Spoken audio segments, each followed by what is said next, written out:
Chapter 5, Section 5, Question 0. There is no question 0. This, using the discriminant, is actually preparing you for Chapter 8 in the future. All right, the discriminant, when you're given a quadratic expression, this is also known as a quadratic, the trinomial, when you have an x squared as your degree, in the form of something with an x squared plus something else with an x plus something else. A, B, and C are variables representing the numbers, which are the coefficients. We're going to find the discriminant, which is b squared minus 4ac. We had that formula back in chapters 1 and 2 when we were plugging in and evaluating things, which meant just do it.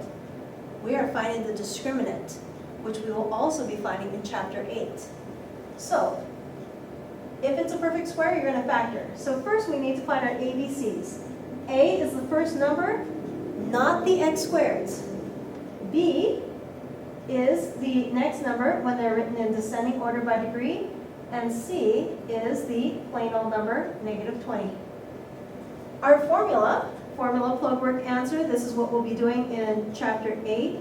B squared minus 4ac, parentheses squared minus 4 times parentheses, parentheses. Plugging in our numbers, the B number is 19. The A number is 6. The C number is negative 20. For the speed of this class, and because this is not actually a problem that we're going to be doing right now, we're going to have 19 squared minus 4 times 6 times negative 20, which is 841. Now, if I were to tell you 9, you would know that 9 is a perfect square root, or a perfect square, and it breaks up as 3 times 3. 16 breaks up as 4 times 4. We want to know if 841 breaks up nicely. So what we're going to do is we're going to think about, or use our calculator, to do the square root of 841. Now, you could just type in the square root of 841, but 841 is already in my calculator. So, second square root, second a and s, which is above the minus sign, enter. Oh my gosh, it came out as 29, which means 29 times 29 is 841. It worked out beautifully. What does this tell us? It tells us that that horrible thing there factors. Now, there are many different ways of factoring. The way I was taught was, well, just look at it until you figure out how it factors. And I'll tell you, I stared at a problem for about half an hour and I could not figure out how it was. And all the teacher did was they walked by and said, oh yeah, that one's prime, and then they kept walking. So I just spent a half an hour and I didn't know whether or not it would factor. This will tell me very quickly it factors. So there is a way to do this, and we're going to take 6x squared plus 19x minus 20. Now, in order to do this, I'm going to use the snowflake method, and this is one of our first times using the snowflake method. So using our A, B, and C numbers, which are over there, I'm going to put A times C here. I'm going to put B here. A times C, 6 times negative 20 is negative 120. And B, which is 19, goes on the bottom. What we're going to do is we're going to find what numbers multiply to give us negative 120, but also add to give us 19. Most of us do not have the factors of negative 120 memorized, but we have a calculator, which is pretty cool. So negative 120, what you're going to do is hit y equals negative 120.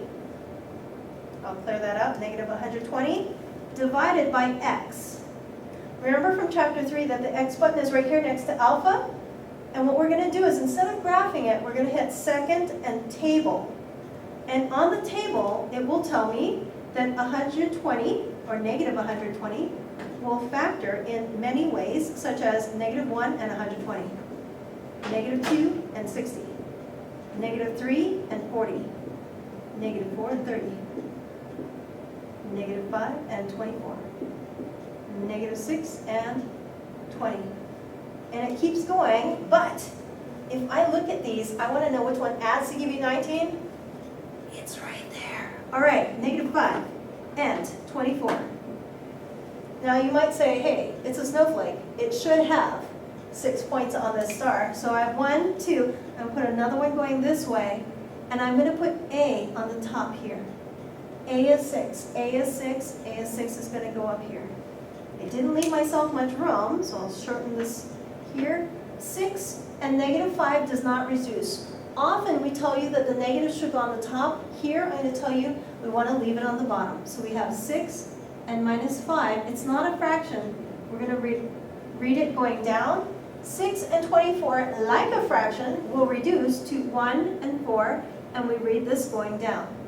6 and minus 5 means that this factors as 6x minus 5. There's a 6 and there's the minus 5. This one reading down, 1 and 4, 1x and a positive 4. That is how this factors. This is the fastest method that I have found. We've also used a diamond box method because X box was already used. And we've also used the guess and check method. So this is wonderful. And if you look, a negative 5x and a positive 24x will give me the 19x in the middle. Chapter 5, Section 5, Question 1. Factoring when A is not equal to 1. We're going to be doing some duck races and things where we're going to try and factor things where it's just an x squared, and we're going to try for speed. But right now, these are where it's at. When I first came to the school, students said, we don't do those. If you can't do these, you're going to have a really hard time in your college classes. We have to be able to do these. So I'm going to go over the snowflake method again. We need to find our ABCs. A is the first coefficient, which is 4. B is the second coefficient, which is negative 43. And C is the third coefficient, 30. When we are making our snowflake, we're going to have A times C on the top and B on the bottom. Another way of remembering this is it makes it as easy as A, B, C. A times C, 4 times 30 is 120. I feel like we just did negative 120. 120 is going to be very similar. And we have negative 43. We want to know what numbers will multiply to give you the top and add to give you the bottom. I still have that in my calculator, but to go over that, we have y equals and put 120 divided by x. I have negative 120 divided by x. I want to get rid of the negative, so I have a DEL delete button. And if I wanted to put it back, I have an insert button above it in blue, so I'd have to hit second and INS. So now I have 120 divided by x, second and table. This will tell me a whole bunch of numbers that will multiply to give me 120. Now, I left myself a lot more space than last time. So I want it to be negative. So I want both of these numbers to be negative. 2 and 60. 3 and 40, 4 and 30, 5 and 24, 6 and 20. Let's see if we have it already, because I can keep going. 7 doesn't come out nicely. 8 comes out with negative 15. 10 and 12. So it's often a good idea to keep going. And then it gives you 12 and 10. So since it switched it around, it's just doing the same thing, only backwards. I'm looking for which of these adds up to give me negative 43. And it's right here. If as you're looking through the list, you don't have to write it down. If as you're looking through the list, you can identify that quickly, you don't have to write any of that down, because we're going to use negative 3 and negative 40. By the commutative property of addition and multiplication, I can switch the order on that. So I could have negative 40 and negative 3. Because those are the two commutative properties. Don't forget that for the snowflake, we want another one going this way. A will go on the top, and A is 4. We're going to see if we can reduce going sideways. But when we look at this, we're going to leave this as an improper fraction. We're going to leave the minus on the bottom. We're going to reduce this and get 1 and negative 10. Looking down, and this will factor as 4x minus 3 and 1x, or just x, minus 10. That is factored. One of the problems that we'll come across in this section on this question is I won't necessarily have an x here. I might make these into a's, in which case you'd better have a's here. I might have these be b's. I could have them be m's. I can use alphabet soup. I can change it to whatever letter. And you would have to correspondingly make those change as well. Let's try the same question with the diamond box method that many of you learned in our 090 Algebra 1 class. So again, we still have A is equal to 4, B is equal to negative 43, and C is equal to 30. We'll still have this, which is how we started off the snowflake method, with A, B, and C. A times C is 120, and B is negative 43. And just like with the snowflake method, we still want to know what multiplies to give you the top and adds to give you the bottom. We figured out in the last video that we could do y equals 120 divided by x, second table, and it would tell us the factor pairs for 120, since we want it to be negative, both of them will be negative. Negative 1 and negative 120, negative 2 and negative 60, negative 3 and negative 40. Now, in the last video, we also looked at the fact that that's the answer right there. So even though we could find all of the pairs, once we see the one that works, we can use it. Now, I'm still writing it down pretty low because I'm used to doing the snowflake method. But with the diamond box method, this started off life as a diamond. And we thought about calling it an X box because almost everybody got too lazy to draw the diamond around the outside, but X box was already taken.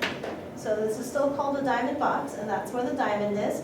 And it's to get us these two special numbers here on the side.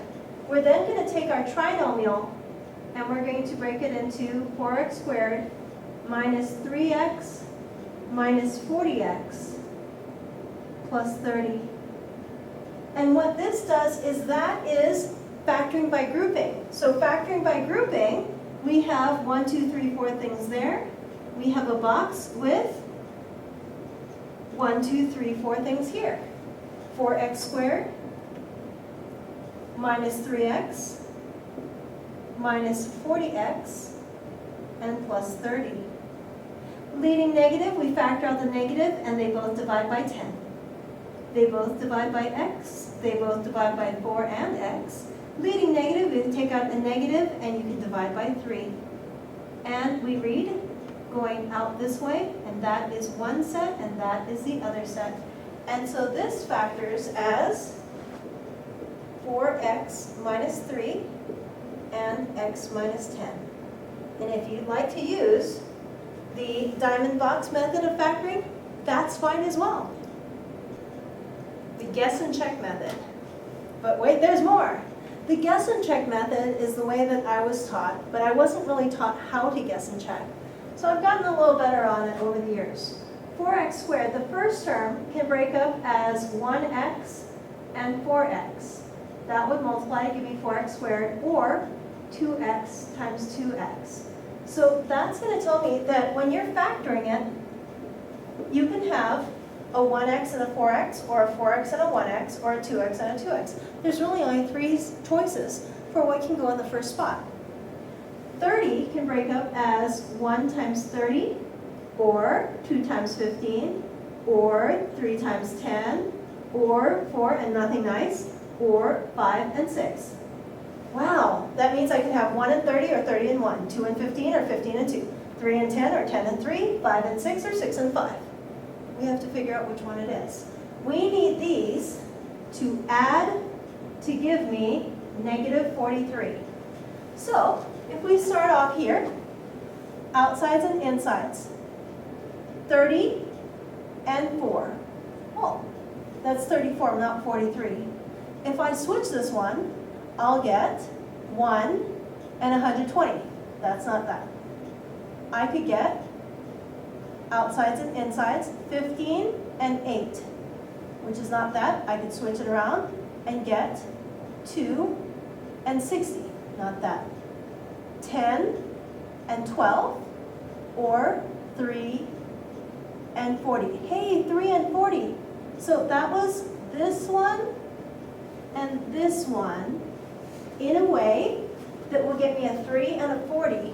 So I have an x and a 4x, and I needed to get a 3x and a 40x, and they needed to both be negative.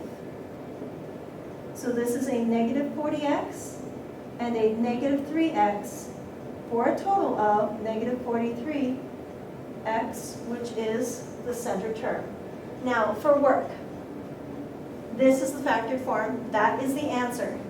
But for work, to show me that you are actually checking, I would like to see this.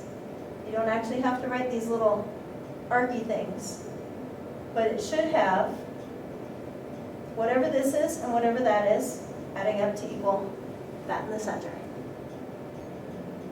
Chapter 5, Section 5, Question 2. Factoring in quadratic form. You're going to see this in Chapter 5. You're also going to see this in Chapter 8. So make sure you have it down now because it's only going to get harder in Chapter 8. Here, you could do this just by looking at it, but I'm going to show you U substitution, which goes further than the lecture notes. What we're going to do is we're going to define U to equal the yucky thing in the middle, which is m to the 6th power, which means that U squared, I'm going to square the left, I have to square the right. If you remember from back in Chapter 1, m to the 6th squared, it says exponent, but you really multiply, so that will give me m to the 12th. Wow, that Chapter 1 is so useful for us, even now in Chapter 5. So U substitution means instead of m to the 12th, we're going to have U squared.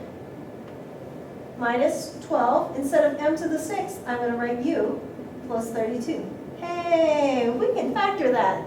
That's like a duck race problem, but instead of x's, we have u's.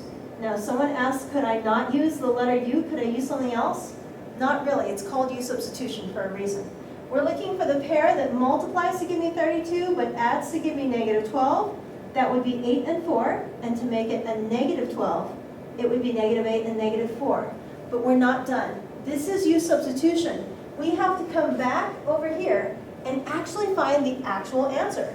So instead of U's, we're going to write m to the 6th with a minus 8 and m to the 6th with a minus 4. Now, how could I have gone from here to here without using U substitution? M to the 12th will break up into 6 and 6. Remember from Chapter 1, if I multiply, I really add. That works out. How does 32 break up so it adds to give you negative 12? It would be negative 8 and 4. You would think that you were done, but this is actually going to be tested in 5, at the end of this chapter. In 5.6, we're actually going to learn about a difference of squares and a difference of cubes. This is a difference of cubes and this is a difference of squares. A difference of cubes means that this breaks up as m squared cubed. Remember? Ooh, cubed. Let's try that again. Remember from Chapter 1, we multiply that together to equal 6. And this is 2 cubed. So we have a perfect cubed and a perfect cube. What this will factor as is m squared minus 2. And then a trinomial, and with this trinomial we're going to use SOAP. SOAP stands for same, opposite, and always positive. So here, to get this term here, I need to take m squared times m squared again. That's m to the 4th power. Opposite sign, it started off negative. Same sign, it's still negative. It started off negative, opposite sign, it'll be positive. To get the middle term, I want to multiply one of each. Not that symbol. The symbols are taken care of using SOAP. So m squared times 2, coefficient comes first, variables come second. Always positive. And last we do 2 times 2, which gives us 4. This part here factors as all of this. This here breaks up very nicely. It's a difference of squares. So this is m cubed squared and 2 squared. So m to the 6th will break up as m to the 3rd and m to the 3rd. 4 will break up nicely as 2 and 2, and we'll have 1 positive and 1 negative. By the commutative property of multiplication, you could have 1 negative and 1 positive, and that would be fine. But that is your answer. Half credit for getting this far, full credit for getting that far. If this is all you have, you actually do not get credit for this. But the reason I'm showing it to you is, one, it makes it easier for us to break it apart, and also many of the Pikes Peak Community College professors want to see it. Chapter 5, Section 5, Question 3, use substitution. Now, last problem, you didn't have to use substitution, but it is recommended because you're going to need to use substitution in pretty much all your levels of college math from 121 on up. This one can be done without using substitution, but one, it's a lot of work. Two, most people get it wrong anyway. So I really want you to use substitution because there is a Chapter 8 problem based on this, that if you do not use substitution, you will never get it correct. So, use substitution. Coming over this way, we're going to define u to equal the yucky part. That would be this part. So u is equal to 2x minus 7. And then it's nice to know what u squared is, which is the 2x minus 7 squared. So what that is instead of 2x minus 7 squared, we'll write u squared minus 3 times u minus 10. Hey, that factors. 10 has to break up in a way that subtracts to give you negative 3. That's going to be a 5 and a 2. To get negative 3, I need negative 5 and positive 2.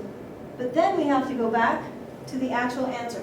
You don't get credit for doing this part, but it's useful in college, and it means that you won't get this part wrong. Here we go. Instead of u, we're going to put 2x minus 7 back with the minus 5, and then we're going to have a 2x minus 7 with the plus 2. Obviously, we have to combine like terms from earlier. 2x minus 12 and 2x minus 5. But wait, remember those evil math teacher problems from a few sections ago? They're still here. My goodness, I can also factor this one by 2. I can't do anything with that one. Now, there should be enough evil math teachers where you can take out one more thing at the very end, that if you miss every single one of them, you're most likely going to just fail the test on this chapter. So keep an eye out. I want you to always be checking. This is to help prepare you for your college classes and also to prepare you for this chapter's test. So, by half credit, still half credit, full credit. Chapter 5, Section 5, Question 4. I feel like we just did this a few sections ago. To find the shaded region, we take the big rectangle minus the little rectangle, and that equals the shaded box with a hole in it. We're going to do the same thing here. We're going to have the big rectangle, area is length times width. Make sure you have parentheses around your binomials. This will be important here, and also it will be important in Chapter 6. Minus the little rectangle, it's a little hard to see. This is a 2, and this is 2 minus x. If you look at your lecture notes, it's a lot easier to see there. So we have a 2 and a 2 minus x. You'll notice monomial before binomial. And you'll notice I didn't put that in parentheses. That's because I secretly just multiplied those two together, so it's going to make our lives easier later on. We're going to FOIL this out. Some of you can get the trinomial in your head, but I'm still going to show the work because I want to make sure I don't lose anyone.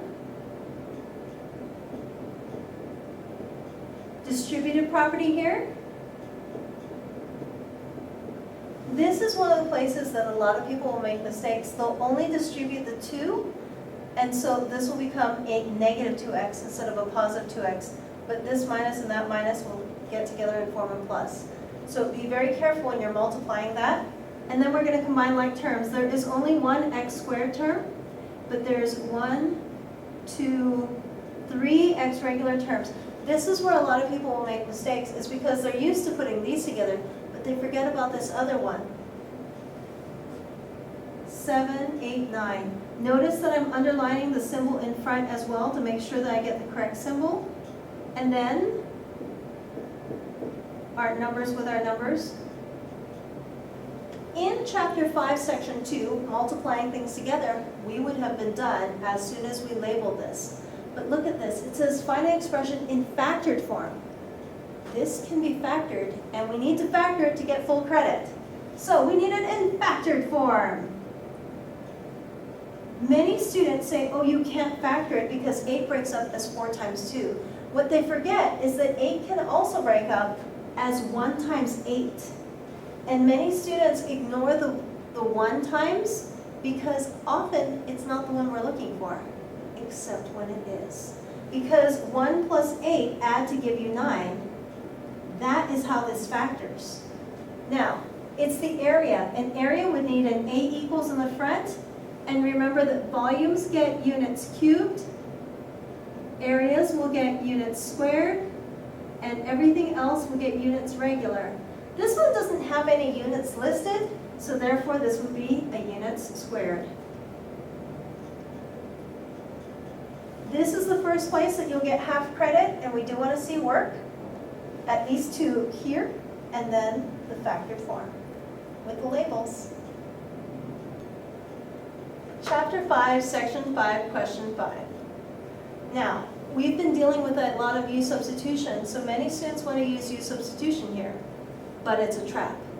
Don't do it because this has an m minus 3, this term has an m minus 3, and this term has an m minus 3, which means we now have a GCF.